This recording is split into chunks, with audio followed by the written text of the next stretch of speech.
আসসালামু আলাইকুম, welcome back to my channel Sonia's kitchen. আজ আমি মজার টমেটো ভর্তার রেসিপি আপনাদের সাথে শেয়ার করব। এখানে একটা প্যানের মধ্যে 1 টেবিল চামচ সরিষার তেল নিয়ে 3টা শুকনো মরিচ নিয়ে এগুলোকে একটু মুচমুচে করে ভেজে নিলাম, দেখতেই পাচ্ছেন।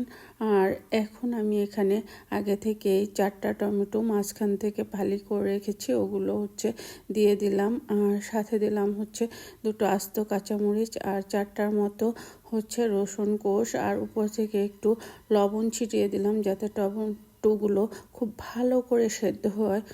আর এখন আমি একটু ঢাকনা দিয়ে ঢেকে দিলাম। এখন কয়েক মিনিট ওয়েট করার পর যখন মনে হবে যে ওই সাইডটা হয়ে গেছে তখন উল্টিয়ে দেব।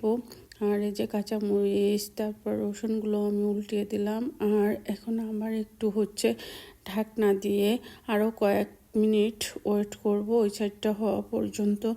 তো এই যে আমার টমেটোগুলো কিন্তু একদমই সেদ্ধ হয়ে গেছে।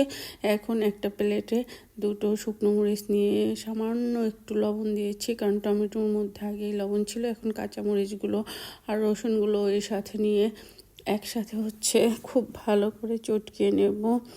আর এগুলোকে অবশ্যই খুব ভালো করে চটকিয়ে নেবেন। তো দেখতেই পাচ্ছেন আমি এটা কিভাবে চটকিয়ে নিচ্ছি। তো এর সাথে এখন আমি দিয়ে দেব একটা কাঁচা পেঁয়াজ কুচি। তো আপনারা চাইলে এখানে পেঁয়াজটা ভেজেও নিতে পারেন। আমার কাছে তো টমেটো ভর্তার সাথে কাঁচা পেঁয়াজ কুচিটাই খুব ভালো লাগে আর মজাও হয় অনেক।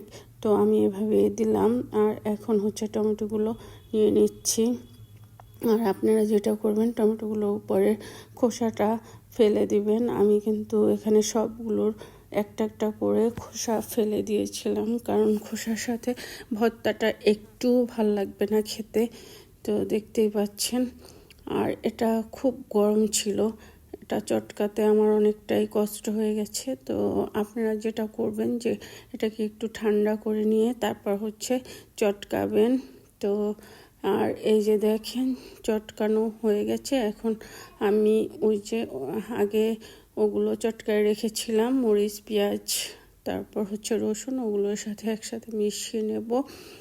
আর এখন আমি এখানে আরও অ্যাড করে দেব ধনিয়া পাতা কুচি 1 টেবিল চামচের মতো। আপনারা এখানে ধনিয়া কুচি যাদের কাছে ভালো না লাগে তারা স্কিপ করতে পারেন। আর এখানে আমি আরও উপর থেকে একটু সরিষার তেল ছিটিয়ে দিলাম। তো এই যে দেখেন এখন আমার ভর্তাটা দেখতে খুবই লোভনীয় হয়েছে। এটা দেখতেই শুধু লোভনীয় হয়নি, এটা খেতেও কিন্তু বেশ মজার ছিল।